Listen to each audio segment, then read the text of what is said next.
இன்று முதல் நீ எடுத்து வைக்கும் ஒவ்வொரு அடிகளும் வெற்றிப்படிகளாக மாறும். ஒவ்வொரு பிரச்சனைகளுக்கும் 3 வகையான தீர்வுகள் உள்ளன. ஏற்றுக்கொள்வது, மாற்றிக்கொள்வது, விட்டுவிடுவது. ஏற்றுக்கொள்ள முடியாத விஷயங்களை மாற்றிக்கொள்ளுங்கள். மாற்றவே முடியாத விஷயங்களை விட்டுவிடுங்கள். ஒருவரிடம் பேசும்போது நீங்கள் என்ன அர்த்தத்தில் பேசுகிறீர்கள் என்பதை விட நீங்கள் கூறுவதை அவர்கள் எந்த அர்த்தத்தில் புரிந்து கொள்கிறார்கள் என்பதை கவனித்து பேசுங்கள். இன்று யாரிடமும் எதற்காகவும் வாக்குறுதிகளை கொடுத்து விடாதீர்கள். நீ விரும்பிய வாழ்க்கையை தொடங்கு. நான் உன் கூடவே இருந்து உனக்கான நல்ல வழியை காட்டுவேன். எந்த பயமும் வேண்டாம். உனக்கானது கண்டிப்பாக ஒரு நாள் உன்னுடைய கையை வந்தடையும். அதை யாராலும் தடுக்க இயலாது. என்னை ஆத்மார்த்தமாக வணங்கும் பக்தனுக்கு அவன் செல்லும் வழி எங்கும் நான் காட்சி தருவேன். இதுவே அவன் என்னை பரிபூரணமாக வணங்குவதற்கு சாட்சி.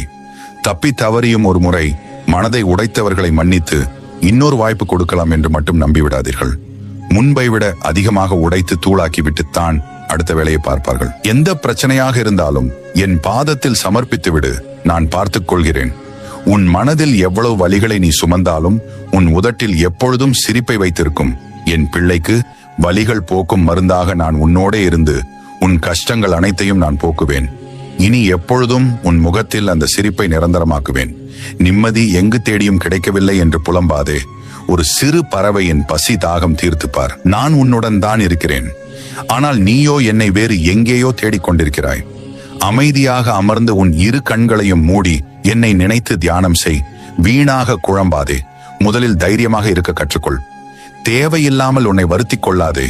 நீ உன் வாழ்க்கையில் தத்தளித்துக் கொண்டிருக்கிறாய் என்று நான் அறிவேன். உன்னை எனது கரம் கொண்டிருக்க பிடித்து காப்பாற்றிக் கொண்டிருக்கின்றேன். இன்னும் சில நாட்களில் அனைத்தும் மாறும். உனது பொறுமை எவ்வளவு பெரிதாக இருக்கிறதோ அந்த அளவிற்கு உயர்ந்த இடத்தை அடைவாய். நம்பிக்கையுடன் இரு. எனக்கென்று யாரும் இல்லை என்று நினைப்பது மனித நிலை. அனைவருக்காகவும் நான் இருக்கிறேன் என்பது சிவநிலை. சிந்தனையில் சிவநாமம் இருந்தால் சிந்திப்பது அனைத்தும் வெற்றியே. எதனால் கண்ணீர் சிந்தினாயோ அதனாலேயே ஆறுதல் அடைவாய். எதை இழந்தாயோ அதைவிட பெரியதாய் அடைவாய். இழந்தல் போன்றே அடைந்தலும் உண்டு என்பதை மறவாதே.